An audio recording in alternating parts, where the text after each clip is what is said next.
otherwise I will forget to do. So, good morning all. Welcome to Recession Rebellion. As we said yesterday, this is week 8, and we are, in some respects, getting deep into our rebellion now, aren't we? I mean, 2 months in, and we have some fairly loyal viewers here, which is great to see you back. And those of you who are catching up on YouTube, also really great that you are joining us. If I can just ask also, can you check you're on mute, please? Because that would be really helpful for our purposes this morning. So there's quite a few of you who aren't. In fact, what I'm going to do is just mute everybody. There we go. So, yes, it is Wednesday. Because it is Wednesday, it means that we have with us a special guest. Wednesdays tend to be our guest days, as we all know. And this morning, we are joined by the lovely Kathryn Pope, most commonly known as KP. Now, she may not like me saying this, but I'm going to say it anyway. I think it's probably true, based on the discussions that I've had and the reputation that KP has got, and the recommendations that I received in the run-up to all this, that KP is I believe, one of the most experienced coaches we've got working in the UK today. She's been doing it for a very, very long time. Has sat on various industry bodies around coaching, continues to be an advocate for coaching, and somebody who champions, not only best practice but next practice in the form. And we're very, very lucky to have her with us this morning. So I hope we're in for a great session. The only thing we ever ask of you is to please share what it is we are doing here in Recession Rebellion. And we have seen, it's been a while since we've asked you to properly share. If you can do that, that would be great. We're trying to reach as many people as we can with this initiative.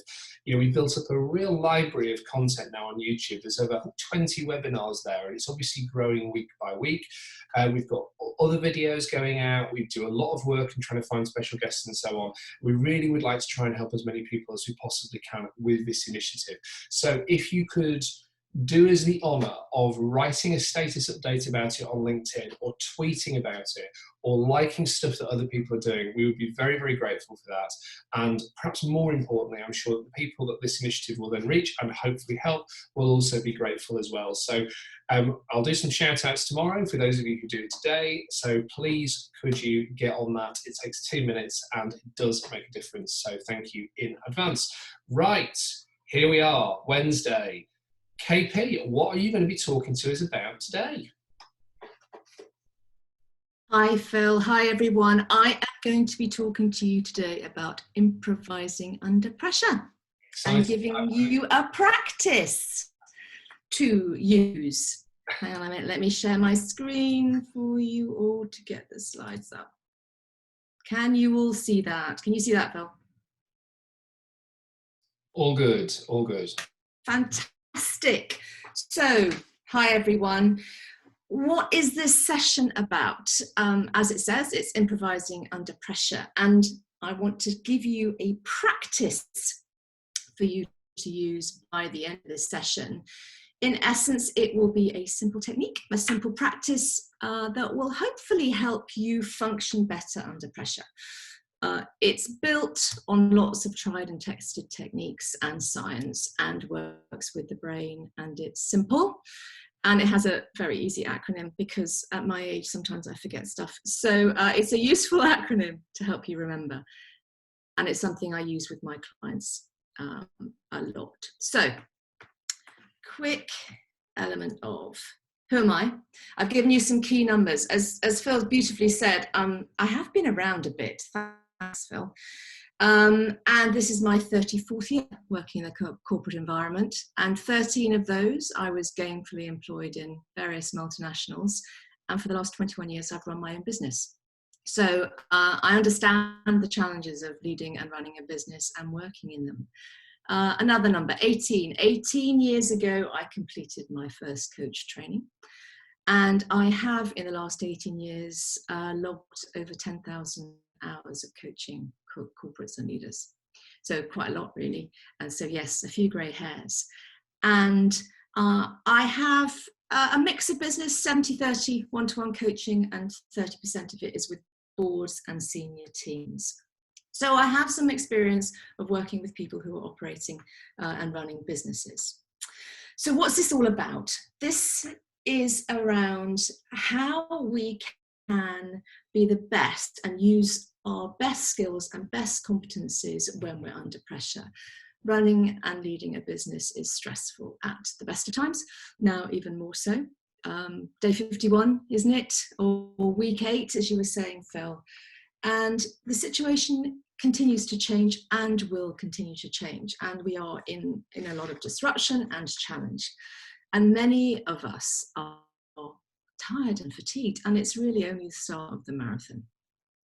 There is a ton of advice out there. There are loads of ideas and tools and techniques, and there's a plethora of it all. And it can all be hard to remember what to use and when and how. So I thought this morning it might be useful to bundle up a few things and create something for you that's a really simple practice to do regularly, which will kind of get you muscle and bench fit for the ongoing challenge. So PACE is an acronym. It's a 4-step process. And why improvising? Well, I wanted to use the lens of improvising because it's a useful frame. It acknowledges what's going on right now, that none of us know what's coming next, and we're navigating through stuff that's happening in the moment. And it builds on useful skills and tools. So what's it like for you right now? What's it like for leaders right now? And talking to my clients, some of these things come up. A lot of us are Zoom fatigued. A few people are feeling rather punch drunk. Everyone is juggling. And some of us really do feel like rabbits in headlights at times. And I have a few clients who are really wanting to go and hide in their cave right now and have some time to think and contemplate on their own. And lots of people are also kind of zen-like, feeling they're running their best time. They're really coping really well and enjoying the challenges and the new diversity. And some of us are feeling all those things at the same time. It is a bit of a roller coaster for many of us right now. Now, over the last few weeks, Recession Rebellion have put out loads of really good techniques that have helped us explain and unpack how we're feeling and what's going on. And I wanted to build on those today through the lens of improvisation. So when I say to people improvisation, generally 4 things come up. One, people think, oh, it's about making it up and winging it, isn't it? It's about doing stuff absolutely in the moment. Yes, but there's a bit that says, well, we're not supposed to do that, are we? We're supposed to have the answers and know what to do. So there's a bit that maybe winging it isn't okay. Some people automatically say, comedy, it's about verbal agility, silly games, sorry I haven't a clue. The Comedy Store is just a bit of fun. They think of that with improvising, and that's true. Some people think about jazz, about those extraordinarily talented musicians who are incredibly skilled at what they do and come together and then amazingly make up something that's never been played or thought of or sung or done before. And some people think of the film Apollo 13, especially if they've just come off a leadership training course. And they think of that moment in the film where they have to come up with an air filter and use just the stuff that's not in use on the rocket to save a life. And all those things are forms of improvisation.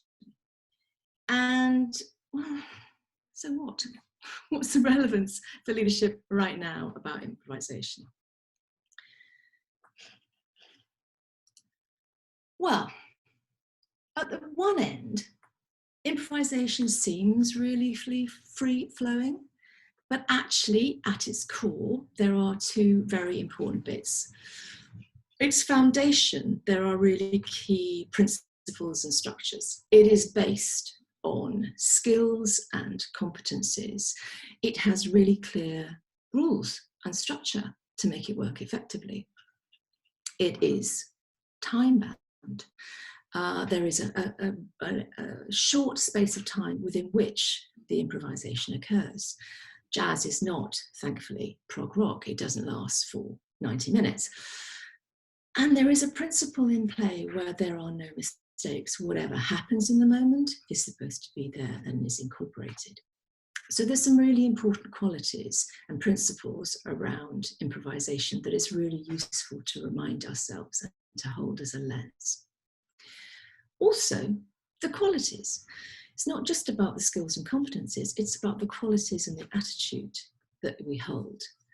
And one key element is trust. You have to trust you've got the knowledge. You have to trust you can understand and do something at any one point in time. If you're working with other people, you have to have trust between them. In improvisation, it's all about listening to what's going on, listening to others and building on what has gone before. Improv comedy is about building on what is given to you. Improv jazz is around starting and following with the beat, the groove that's been given, and moving on with it. So it's about listening and building. It's also about courage. Improvisation is not interesting if it's dull and samey and very derivative. Improvising is about having courage to be brave, to do new things, to edge walk, and to be out there testing the boundaries, to explore what's possible. And finally, improvising is about doing stuff. It's not about sitting around talking about doing stuff or thinking about it for ages or contemplating. It's about doing it in the moment. So those principles and qualities and those structures come together and then they're all let go and we play. And what happens is the magic and the energy and the joy and the fun happen when we just play under that basis. And that's one of the interesting elements around improvisation. It's about being at your best in the moment, in real time, when you don't know what's coming next. And that's the lens and context I think is most relevant to share with you today. So, the pace practice is not about learning how to improvise. It is about developing a simple practice to help you build your muscles and build your resilience, your creativity, and your leadership in challenging times. It's about using skills that you already have and accessing them much easier when under pressure. So the practice has 4 elements, and I'm going to go through them one at a time. And I'd like you to go through them with me, kind of in real time. So to help with that, I'd like you to think of a challenge. Think of a tricky challenge that you have right now, a real one that's sitting with you within your business right now. And I want you to bring that to mind. And I want to ask you to think about and notice how you feel about that challenge right now. Connect with it, notice the feelings and where they are in your body and in your head or whatever. What does it bring up? Okay? Have you all got one? Great. Okay. So, give yourself permission to press your pause button first. Step 1 is literally to stop, to breathe, to sit back with your bottom at the back of the chair, your feet flat on the floor, relaxing your jaw, lowering your shoulders away from your ears, and breathe. Breathing in for 3 and out for 4, and doing that a few times, slowing yourself down and centering. Letting your thoughts slow down and quietening yourself down. Now, there are loads of mindfulness techniques, and I'm sure you have many of them, so use the ones that work for you. The essence being, though, is to breathe and pause and slow down. Stop your mind racing. Because when you can do that, you can start to notice how you are responding to this challenge, the story that you might have about this challenge. And I want you to sort of mentally put that challenge in your hand and then release your grip on it and hold it gently. Because when we can change the story we have about a challenge or a situation, we can change what is possible.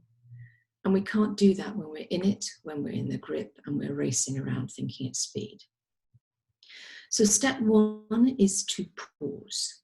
And I want you to ask yourself a question, which is, what can you do? What can I do to press the pause button right now when I'm dealing with difficult challenges.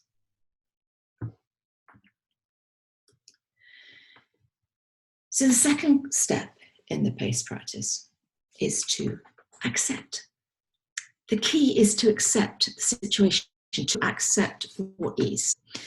In improvisation, whether it's comedy or jazz or problem solving or whatever, the rule is to accept the offer, whether that offer is an idea, a groove, a line, a chord, a situation.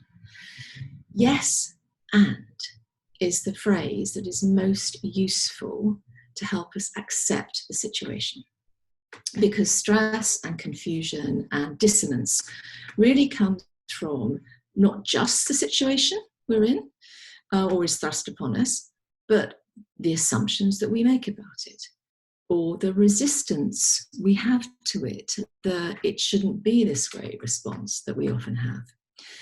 So the first element is to really accept where we are.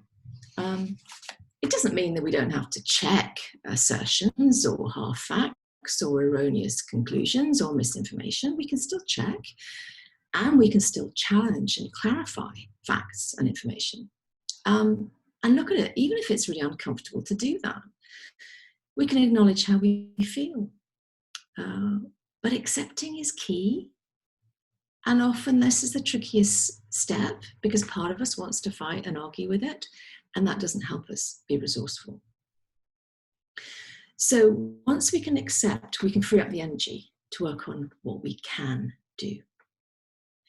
So considering step 2 of the practice, I want you to ask yourself, what can I do to accept the challenge that I'm facing right now? To just accept it. And then we can move on, once we've accepted it, to step 3, which is where we collide. This is where we make new sense of things. This is where we can change the patterns in our autopilot. This is where we can get really creative. This, for me, is the fun part. This, for many of us, is the fun part. And only when we have switched off our thought police. This is where we get to brainstorm, come up with silly ideas, stretch the envelope, go wild with my ideas. This is where Phil's fantastic lateral thinking techniques he shared, was it last week or the week before, come into play. This is where we can channel Bruce Lee or Tony Stark or Jacinda Ardern. This is when we can come up with the 100 worst things we could do right now, or really probe what's great about this nasty, smelly hole that we're sitting in right now. This is where lateral thinking technique comes in, where we clash ideas together, we put silly things that don't go together, and we come up with something extraordinary. This is also where we can listen to our anxieties, really listen to what worries us, concerns us, and air those, and then incorporate those into our colliding and lateral thinking and ideas generating. And we can do this by ourselves, in our journals, in our thoughts, on our notepads, walking outside, and we can do this with others, with our team.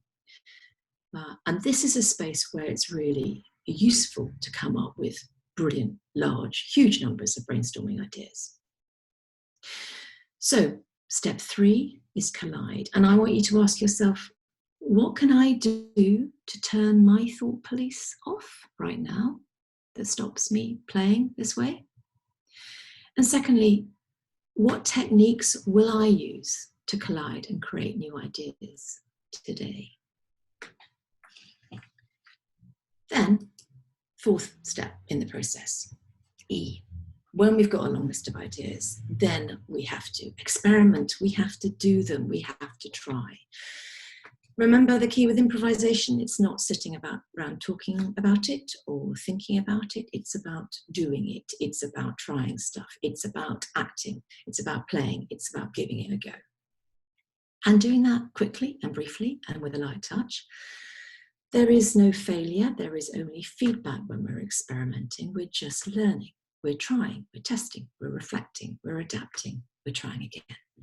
And we're doing it at speed. Lots of little things rather than some mammoth, huge strategic 5-year project. This isn't what this is about. This is about ideas that we learn fast with, we do in bite-sized chunks, and we check. So experiment is then doing it. getting on and trying stuff. So a question to ask yourself here is, what will ensure that I actually take action and do something when I've had these ideas, as opposed to just thinking about it or planning it for any length of time? So this is a simple approach for improvising under pressure, and it uses the idea that you practice at a good pace. So there are 4 steps. They're really quite simple. 1, we pause, we breathe, we slow down, we release our grip on the story, and we center ourselves so we can be really resourceful. 2, we accept the situation, we accept what is, we acknowledge it, we yes and. Doesn't mean we can't check and challenge, but we accept where we are and we focus on what we can do. 3, we collide, we come up with new ideas, we lateral think, we break through constraints, we question and we challenge ourselves. We come up with a long list of hopefully some seemingly mad ideas. And then 4, we experiment, we try them out, we test, we adapt, and we do it at speed. So it's a simple, useful practice which will help you build your muscles and be at your best at whatever things are thrown in our path. It will help you access your own wisdom, your skills, and your knowledge, and potentially tap into that of others too, if you do it with others. It will help you stay more balanced, more energized, and more creative, and potentially enjoy the ride a little bit more. And actually, underneath all this, it is rooted in tried and tested skills and techniques and understanding of neuroscience. But remember, it is a practice. And the thing is about a practice is you have to practice it and do it repeatedly. And you won't be any good at it until you've done it quite a bit. And they say 10,000 hours are required for mastery. So, final question then, what will be the first challenge that you do and try this practice out with today?